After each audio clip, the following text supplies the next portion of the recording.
17వ అధ్యాయము 9వ వచనం.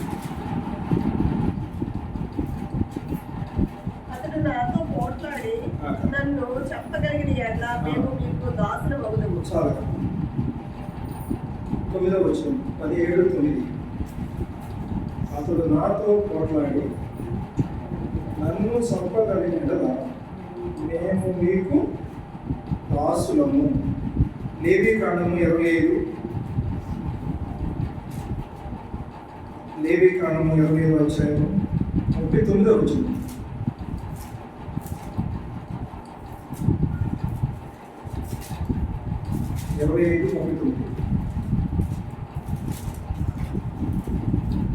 ఈ యొక్క చదువుతారా? కొత్తగా 104వ పేజీ. నివసించు నీ సహోదరుడు పేదవాడే నీకు అమ్మబడిన ఎడ్ల వారి చేత బానిస సేవ చేయించుకోకూడదు. వారి చేత బానిస సేవ చేయించుకోకూడదు. 2వ రాజులు 4వ అధ్యాయం 1వ వచనం. 2వ రాజులు 4వ అధ్యాయం 1వ వచనం.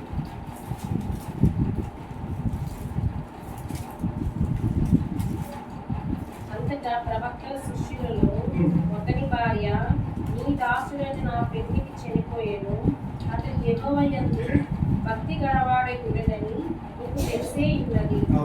అప్పుడు అప్పులవాడు నా ఇద్దరు కుమారులు తనకు దాసులుగా ఉండుటకై వారిని పట్టుకొని పోవుటకు వచ్చి ఉన్నాడని ఎలీషాకు మొరపెట్టగా, దాసులుగా ఉండుటకై ప్రభు తన వాక్యం మనకు దీవించుకున్నాడు. మంచిది. చక్కటి ఆరాధన పాట.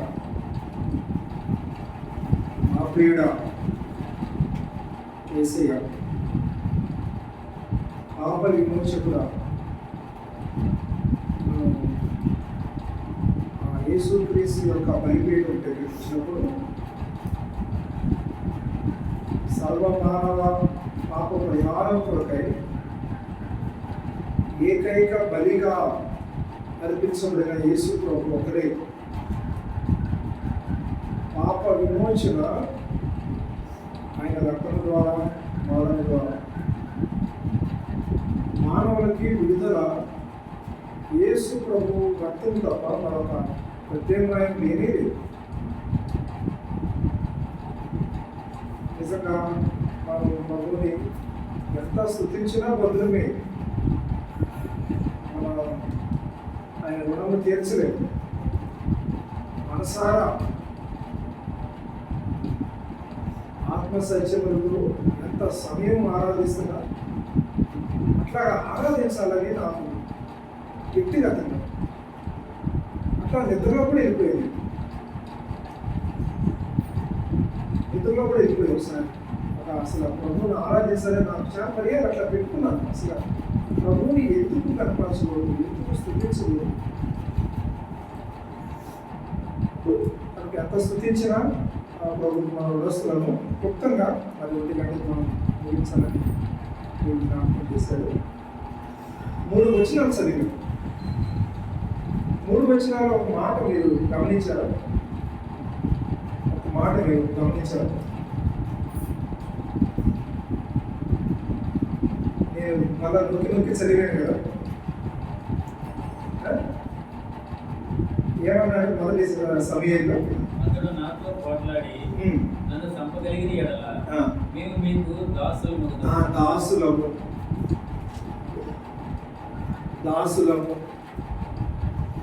బానిసలము,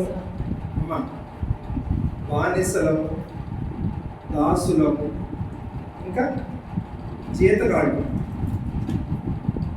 పనివాడు.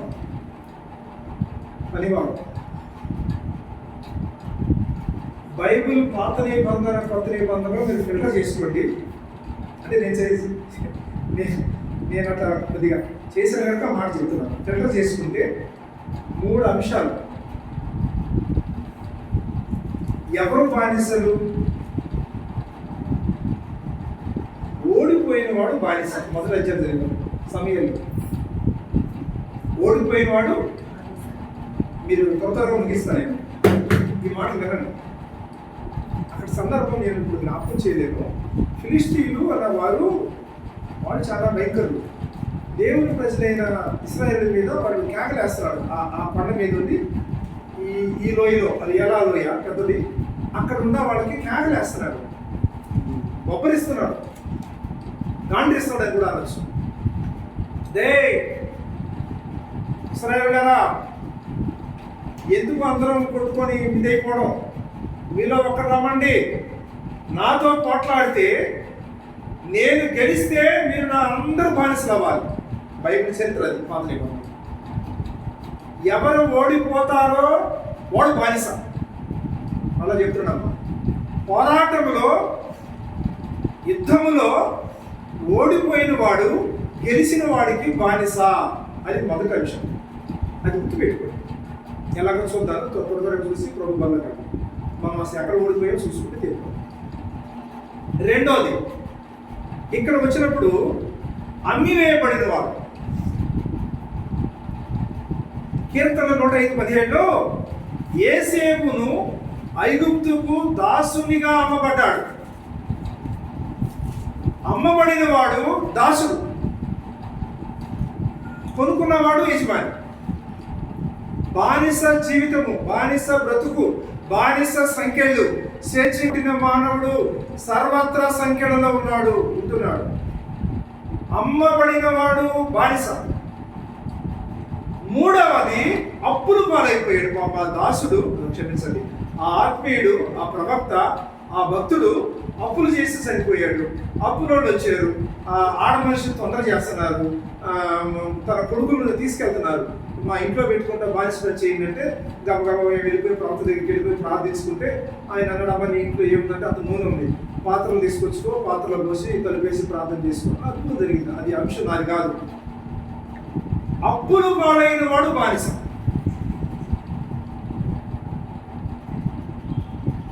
నేను అప్పు చేశాను మాస్టర్ గారి దగ్గర, నేను తీర్చలేకపోయాను. అట్లయితే సార్ మీరు వచ్చి మా తోటలో 2 రోజులు పని చేసేయండి, ఈ నెలకు పని చేసి తప్పు తీరిపోతుంది, పని చేయండి అంటారు. పని చేయించుకున్నాను, నేను పని చేయాలి.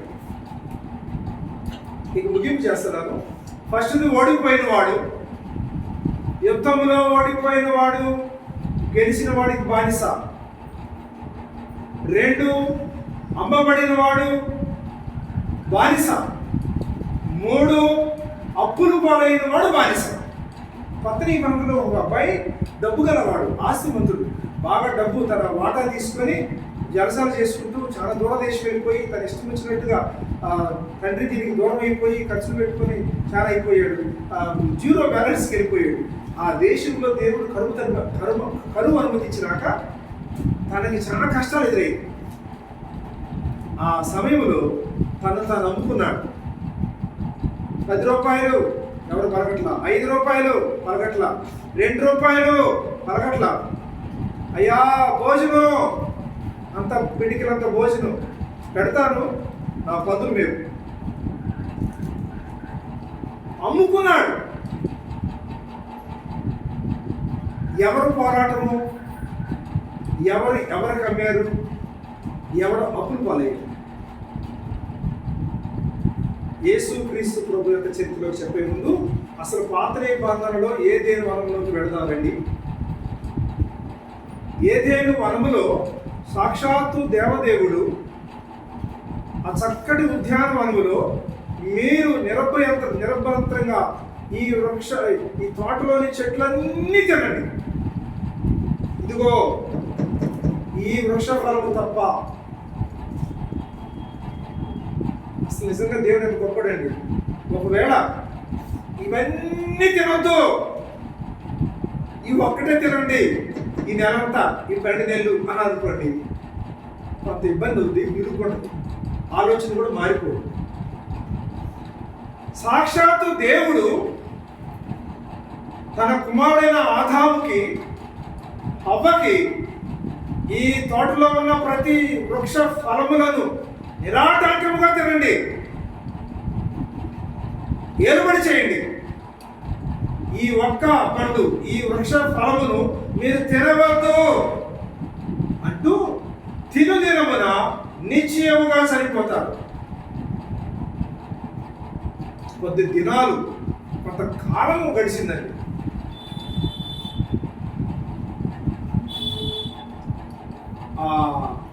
సమయంలో హవ్వని యొక్క పరిస్థితిని గమనించినటువంటి సాతాను ఘటసర్ప రూపంలోకి వచ్చి పలకరించి మాట్లాడాడు.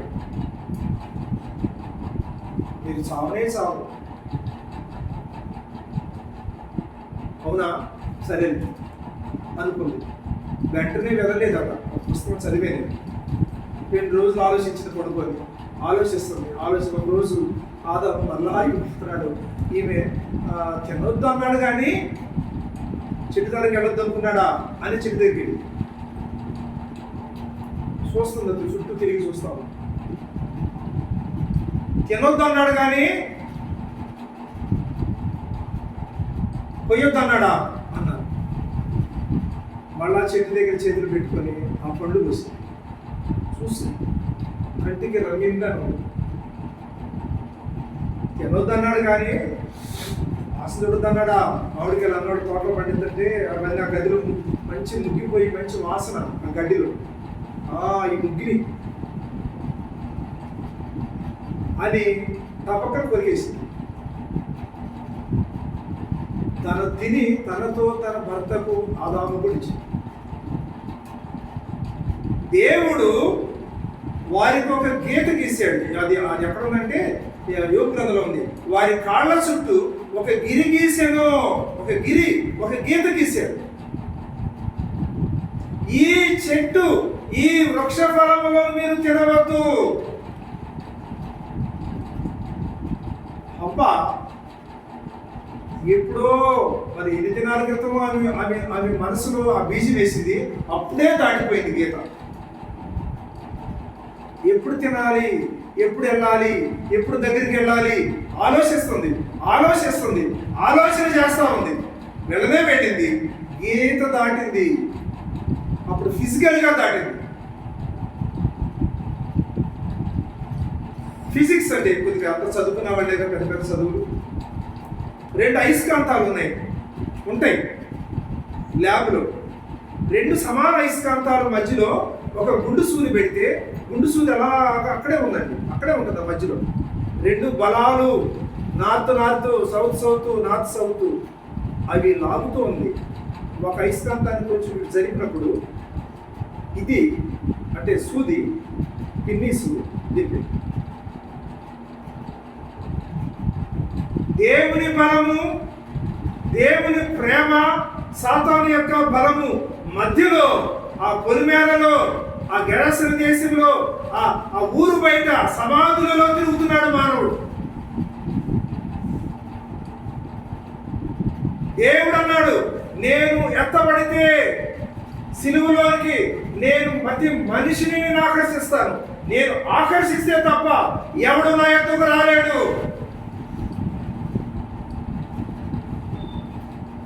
ఆ గీతలో మానవుడు ఓడిపోయాడు.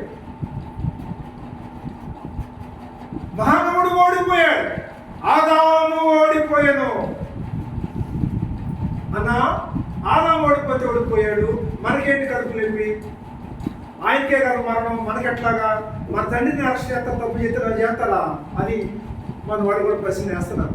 వాస్తవమేలే, ఆ ప్రశ్న కూడా కరెక్ట్. దానికి ఒక ఉదాహరణ చెప్తాను. అంటే లోతుగా చెప్పిన సమయం లేదు నాకు, సిద్ధపడింది. సింపుల్గా ఎబ్రోన్ ఆరాధన మందిరం కదా అనుకోండి. ఊరికే మీకు ఎట్లా చెప్తాం పని మన దగ్గర. ఎబ్రోన్ ఆరాధన మందిరం, యెరూషలేము ఆరాధన మందిరంలో ఉన్నటువంటి యవనస్తులకి బైబిల్ క్విజ్ పెట్టారు. మేము అక్కడ పెట్టాం. టీకేర్ కళ్యాణంలో పెట్టాం. ఫస్ట్ రౌండ్ బాగా ఆడారు. 2వ రౌండ్లో బిట్లు అడుగుతున్నాము. 1-2 పాయింట్లో ఎబ్రోన్ ఆరాధన మందిరం వాళ్ళ యవనస్తులు తగ్గిన మార్కులు, 2 మార్కులతో యెరూషలేము ఆరాధన మందిరం వాళ్ళు ప్రైజ్ గెలిచారు అనుకుంటున్నాను. అక్కడ అనౌన్స్మెంట్ ఏం చేస్తారు? ఎబ్రోన్ ఆరాధన మందిరం టీము, ఎబ్రోన్ ఆరాధన మందిరం యవనస్తులు ఓడిపోయారు. ఋషి భద్రాన్ని అన్న, మా మందిరం అందరూ ఓడిపోయారా? నాకు చాలా బాధ ఉందన్న. ఎవరో 2 వెళ్ళారు, 1 వెళ్ళారు, 3 వెళ్ళారు, 1 చాలు, 11 మంది చాలండి క్రికెట్లో. భారత్ ఓటమి. అదేంటన్నా? లేదు, ఒప్పుకొని తీరవలసిందే తల్లో పేరు. మరి ఎందుకన్నారు ఆ మాట? రాయిద్దని చెప్పు కోర్టుకెళ్ళి. ఒక మానవుడు ఓడిపోయాడు దేవుని పరీక్షలో, దేవుని పోరాటంలో, ఏదేను వనములో దేవుని ఆజ్ఞను మీరటం వల్ల మానవుడు ఓడిపోయాడు. ఒక మనుషుని ద్వారా ఓటమి, ఓటమి ద్వారా పాపము, పాపము ద్వారా మరణము మానవులందరికీ సంప్రాప్తమాయను. మానవుడు దాసుడైపోయాడు. పాపము చేయువాడు పాపమునకు దాసుడు. దాసత్వంలో మానవుడు ఉన్నాడు, ఓడిపోయాడు. అప్పులు చేసుకున్నాడు, అమ్మబడ్డాడు, నిర్హేతుగా అమ్మబడ్డాడు. తాను తన దేహమును, తన ఆలోచనను, తన జీవితమును సాతానుకు, లోకమునకు అమ్ముకున్నాడు. వాడు పెత్తనం చేస్తున్నాడు, వాడు వాళ్ళ మీద పెత్తనం చేస్తూ చలాయిస్తున్నాడు. సాతాను ఒకడు ఉన్నాడు. ఆ బంధకాల నుంచి ఎవ్వరూ విడిపించుకోలేకపోతున్నాడు మానవుడు. పాపము భయంకరమైన స్థితిలోనికి వెళ్ళిపోయాడు. అమ్ముకున్నాడు. మానవుడు తను అమ్ముకున్నాడు. ఎంత విచారకరం పిల్ల. మానవుడు ఓడిపోయాడు. దేవుని యొక్క ఆజ్ఞ, దేవుని గీతలో ఓడిపోవడం ద్వారా మానవులకు మరణము ఏలుబడి చేస్తూ వస్తుంది. ప్రతి మనుషుడు మరణం ఉంది. ఆ మరణము రెండవ మరణము. ఆ మరణము నిత్య నరకాగ్ని దండనకు మానవుడు వెళ్ళిపోతున్నాడు. బానిసైపోయాడు, కుమిలిపోతున్నాడు. అందుకనే మన పితరులైన ఇశ్రాయేలీయులు బానిసలుగా ఉన్నారు. బానిసత్వాన్ని గురించి ఆడస్మిత్ అనే ఒక ఆర్థిక నిపుణుడు అన్నాడు. ఒక మాట ఉంది ఆయన పుస్తకంలో, ప్రాణమున్న ఒక బొమ్మ అన్నాడు బానిసని. ప్రాణమున్న ఒక కీలు బొమ్మ లాంటి. అతని మందులో బానిసలు వెట్టి చాకిరి, తమను తాము ఇంకా అప్పగించుకున్నారు. అందుకనే పేతురు అన్నాడు, మనం ఒకప్పుడు బానిసల సంఖ్యలో ఉన్నాం. అది పాప సంబంధమైన బానిసత్వం. పాప సంబంధమైన బానిసత్వం అండి. కార్ల్ మార్క్స్ రష్యా దేశం విజయవాడ వచ్చాడు. విజయవాడలో ఆయన స్టాచ్యూ ఉంది. Karl Marx living centre. వాళ్ళు బైబిల్ కంటే ముందే కొత్త నిబంధన ప్రారంభంలో వచ్చేసి అసలు ఎందుకు ఈ బానిసత్వము, ఎందుకు అసమానత, ఆర్థిక అసమానత, రాజకీయ అసమానత, ఎన్నో ఈ తారతమ్యాలు ఎందుకు ఉన్నాయంటూ వాళ్ళు పోరాటం చేశారు. ఇస్రాయేలు బానిసలుగా ఉన్నారు, ఒక దేశం మరొక దేశం ఉన్నారు. బైబిల్ ఏం చెబుతుందంటే ఇదన్నీ కంటే ఉత్తమమైనది పరదేశ సంబంధమైన స్వేచ్ఛ ఏంటంటే మానవుడు పాప సంబంధమైన బానిసత్వంలో ఉన్నాడు. పాపములో కుమిలిపోతున్నాడు, పాపములోనే నలిగిపోతున్నాడు. పాపము ఆయన పెత్తనం చేస్తుంది కనుక పాపము చేయువాడు పాపమునకు దాసుడు. ఆ కాడి కింద ఉన్నాడు, ఆ కాడి కింద మోస్తున్నాడు. అందుకనే ప్రభు ఆయన రెండు చేతులు, ప్రేమ కలిగిన చేతులు, గాయపడిన చేతులు తోమాకు చూపించినట్లుగా మానవాళికి చూపిస్తే పిలుస్తాడు, రండి నా ఎద్దుకు రండి, నేను విశ్రాంతిని ఇస్తాను, నా కాడిసుడు. మానవుడు పాపములోనే బానిసత్వం అయిపోయాడు. ఎంత భయంకరమైన అమ్ముబడ్డాం. మన పితరుడు అమ్మాడు. ఎవరు? మన తండ్రి, మన తాత, ముత్తాతకి ఇంకా వెళ్ళిపోతే అసలు ఆ జినాసికల్గా ఇది ఎక్కడికి వెళ్ళిపోతే ఒక మనుషుడు ఆదాము దగ్గరికి వెళ్ళవలసింది. ఆయన చేసిన అప్పు, ఆయన చేసిన బాకీ తీరకుండా పోతుంది ఆ పాపం. మనం అందులో ఉన్నాం, మానవులందరూ ఉన్నాం. నేను అలాంటిది లేదండి, నేను పాపం చేయట్లేదు, నేను బానిసత్వం లేదు అంటే యేసుక్రీస్తు ప్రభువు అన్నాడు, అయ్యా నీకు ఒక నమస్కారం, నేను నీకోసం రాలేదు. నీతిమంతులని చెప్పుకుంటున్నారు, ఒక తెగ, ఒక గుంపు ఉంది భూమి మీద, మీకోసం నేను రాలేదు. మీతో నాకు అసలు ఏమొద్దు, ఏ ఆర్గ్యుమెంట్ వద్దు. యెషయా అన్నాడు, రండి మనం వివాదం తీర్చుకుందాం, ఈ పాపాలు ఎర్రటిగా రండి హిమముగా శిక్షిస్తాం. మానవుడు బానిసైపోయాడు. మానవుడు తాను అడుచుకున్నాడు. బానిసత్వముల నుంచి విడిపించడానికి యేసు ప్రభువు వచ్చాడు. ఆయన పాపము లేని వాడుగా వచ్చాడు. మానవుని ఆకారంలో వచ్చాడు. ఆకారమందు మనుషుడుగా కనపడ్డాడు, కానీ ఆయన ఏ పాపము చేయడు. దాసుని స్వరూపము ధరించుకొని దాసుడుగా రిక్తుడుగా తన్ను తాను ఆయన దాసుడుగాని కనపరుచుకున్నాడు. సేవకుడుగా చాలా మంది బానిసత్వంలో ఉన్నటువంటి పరిస్థితులు చాలా విచారకరమైన సమయం ఉంటుంది, కానీ మనిషి ఎంతో దిక్కుమాలిన స్థితిలో ఉన్నాడు. పైకి భూమి మీద అన్ని భౌతిక సంబంధమైన విషయాల్లో బాగున్నాడు, కానీ ఆధ్యాత్మిక సంబంధంగా దేవుని కోణములు మానవుని యొక్క స్థితి బానిస బానిస బానిస అనాది దిక్కులేని వాడు, దిగంబరుడు అని చెప్తుంది బైబిల్. ఒక తల్లిదండ్రులకు నేను ముగిస్తే చాలా టైం నారాయణ ఒక్కడే కుమారుడు.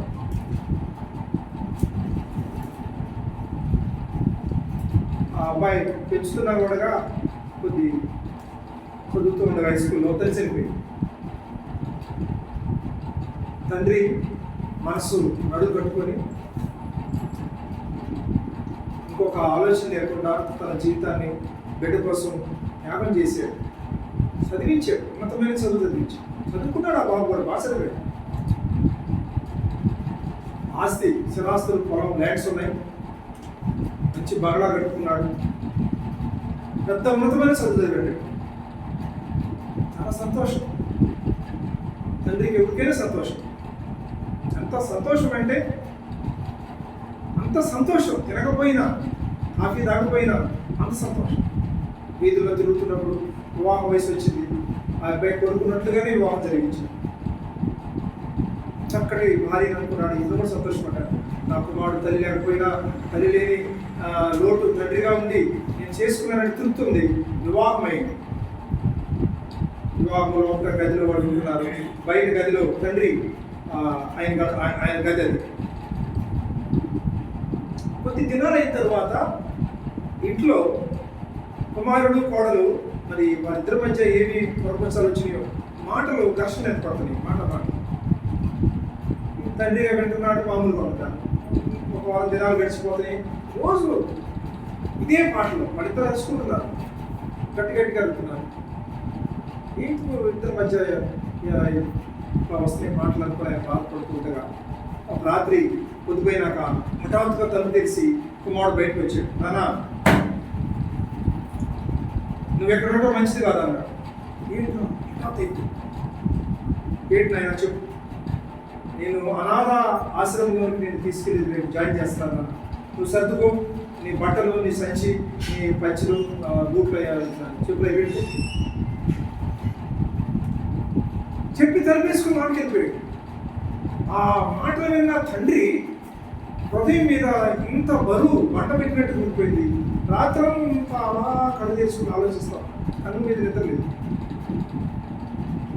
భార్య గుర్తొస్తుంది, చిన్నప్పుడు వీడు పెంచిన విధానం గుర్తొస్తుంది. తెల్లవారిపోయి కూడి కూర్చుంది. ఆ బాబు బయటకు వచ్చాడు.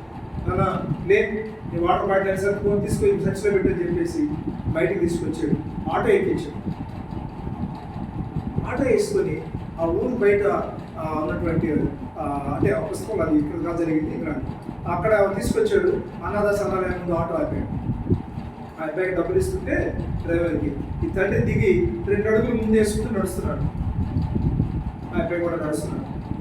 గంగపై తండ్రి నడుచుకుంటూ ఆఫీసు అది ఆర్సిఎం రోమన్ క్యాథలిక్ అక్కడ ప్రీస్ట్ ఉంటాడు, ప్రీస్ట్ అంటారు. ఈ తండ్రి డైరెక్ట్గా లోపలికి వెళ్ళిపోయాడు. ఈ అబ్బాయి బయట నిలబడ్డాడు, టేబుల్ దగ్గర కూర్చున్నాడు. 10 నిమిషాలు అయింది, పావుగంట అయింది. ఏంటి మా నాన్నగారు రావట్లేదు, మా నాన్నగారికి తెలుసా, ఏంటి డైరెక్ట్గా వెళ్ళి మాట్లాడుతున్నాడని చెప్పేసి చూద్దాం అనుకుని ఇక మనసు రుణపడలేక ఓర్పు చాలా అయిందని ఈ అబ్బాయి లేచాడు. లేవగానే ఆ ప్రీస్ట్ గారు, ఆ ఫాదర్, ఆయన ఏడు తండ్రి గారు బయటకు వస్తున్నారు. బాగున్నారు బాబు, అయితే ముగ్గురు వచ్చేసి రా బాబు అని చెప్పేసి మళ్ళా ఆ అనాథ శరణాలయం నుంచి బయటికి ఆ గేట్ దగ్గర దాకా తీసుకొచ్చాను. ఆ పక్కన ఇంకో గేట్ ఉందన్నమాట. ఇదేమో వృద్ధాశ్రమాలయము, ఆ పక్కన అనాథ బాలికలు కొంతమంది కని విడిచిపెట్టి పడేసిన పిల్లలను తీసుకుంటారు. అక్కడలోకి వెళ్ళిపోయారు. ఆ గేట్లో గుండా తిన్నగా వెళ్ళిపోయారు. తిన్నగా మళ్ళీ ఆఫీస్లో అక్కడ ఆయన ఆఫీస్ ఉంటాడు. కూర్చోబెట్టాడు తల్లిదండ్రుల అబ్బాయిని తల్లి అసలు ఆయన. ఆ ప్రీస్ట్ అన్నాడు, ఏంటి బాబు నాన్నే ఇక్కడ ఆశ్రమంలో పెడతామని తీసుకొచ్చాను సార్. అవునా? అవును సార్. ఆయన వెనక్కే చేపెట్టి మీరు ఓపెన్ చేశారు. ఒక పెద్ద ఆల్బమ్ లాంటివి తీసుకొచ్చి ఆయనకి తెలుసు కావాలి అవన్నీ తిప్పాడండి. తిప్పి ఆ పేజీ తిప్పి చూపిస్తున్నాడు. చూసావా ఇది అన్నాడు. మీ నాన్న ఫోటో, మీ నాన్న సంతకం, ఏరు ముద్ర. మీ అమ్మగారు ఇక్కడ గుర్తేనా? అవును సార్. మీ అమ్మగారి ఫోటో ఏరు ముద్ర, ఏ సంవత్సరం, నీ ఫోటో ఇది. మళ్ళీ కూడా అబ్బాయికి గిర్రు మట. నేను అసలు నువ్వు ఈ ఫోటో దిగముందు నీ పరిస్థితి తెలిసిన రాసకాశగా 3 రోడ్లలో డస్ట్బిన్లో పడేసేది నీ ఫోటో. జ్ఞాపకం పడేసిన ఫోటో ఇది. ఇక్కడ వాడిని తీసుకొచ్చి ఒక నెల పెంచి మీ తల్లిదండ్రులకి బిడ్డలు లేకపోతే వచ్చి వాడు మా కాళ్ళ కొట్టుకుంటే ఒక బాధ్యతగా అప్పచెప్పి రాసుకున్నాను. ఇప్పుడు చెప్పు, మీరు చెప్పండి. ఇప్పుడు తండ్రిని తీసుకెళ్తారంటారా, అక్కడ ఉంచుతారంటారా?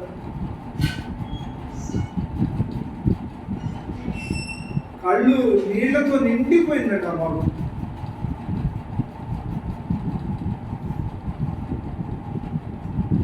ఆ అబ్బాయి నీవు నేనే.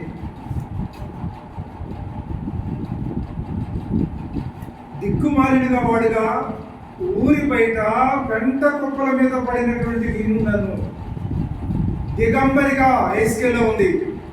రక్తములో కొట్టుమిట్టాడుతున్నప్పుడు నిన్ను నేను తీసుకొచ్చాను. నా కళ్ళు నిన్ను చూసి నిన్ను పెంచుకున్నాను, నిన్ను దత్తత తీసుకున్నాను, నా స్వాస్థానికి కర్తగా చేసుకున్నాను, నిన్ను నా బిడ్డగా పేరు పెట్టుకున్నాను. నువ్వు అనాథివు కాదు, నువ్వు దిక్కులేని వాడు కాదు, నువ్వు దిగంబరుడు కాదు, నువ్వు దాసుడు కాదు. దేవుడు మానవుడు నా విధంగా చేశాడు, నిన్ను నా విధంగా చేశాడు. అయ్యా, ఈ లోకంలో ఏదైనా కొరత ఉండవచ్చు, అన్ని ఉంటే నేను చెప్పలేదు. కానీ పరలోక సంబంధమైన స్వాస్థ్యము, యోహాను సువార్త 14వ అధ్యాయంలో మీ కొరకు నేను స్థలములను గృహములను సిద్ధపరుస్తున్నాను.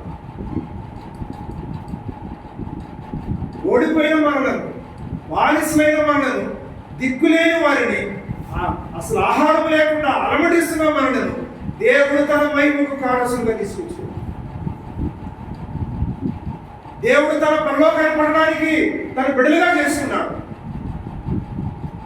మనం ఆయనకి సాగిలు పడాలి. ఆ ప్రభు దగ్గర మనం వాళ్ళ ఎదుట మనం హృదయాన్ని కుమరించుకోవాలి. పాప బానిసత్వం అన్న పాట నిజంగా ఆరాధన. ప్రభా, మమ్మల్ని మీరు కాపాడి రక్షించిన దేవుడు, ఈ బంధకాల నుంచి విడుదల చేసుకుంటాను. నీ బిడ్డలుగా, స్వతంత్రులుగా, విమోచన బిడ్డలుగా, దాసులము కాదుగా స్వతంత్రులము. మనం సత్యము తెలుసుకున్నాం, సత్యం మనం స్వతంత్రులుగా చేసి ఓడిపోయిన వారిని జయశాలిగా, జయవీరుడుగా ఉంది కదా పాట. జయశాలి ఓ నా ప్రభువా, నిన్ను ఎట్లాగా ఆరాధించాలి. మనం ఇక బానిసలము కాము, మనం ఇక దాసులము కాము, మనం ఇక సాతాను యొక్క సేవకులము కానే కాము. కనుక పాపంలో ఎక్కడైనా ఓడిపోతున్నామా? పాపం లేక ఇంకా బానిసత్వం కిందే ఉన్నామా? పాపం అనే బానిసత్వం కాడికి మళ్ళా పెడుతున్నారా? ఒకప్పుడు బానిసలం, దానికి ఎడిట్ అయిపోయాం. మళ్ళీ ఆయన అప్పుడప్పుడు వెళ్తున్నామా? అలా కాకుండా ప్రభు కృపలో మన స్వతంత్రులుగా ఉండి ప్రభు బలలో మనం చేయలేదు. అది ఇంకా చేయడానికి పరిశుద్ధాత్మ దేవుడు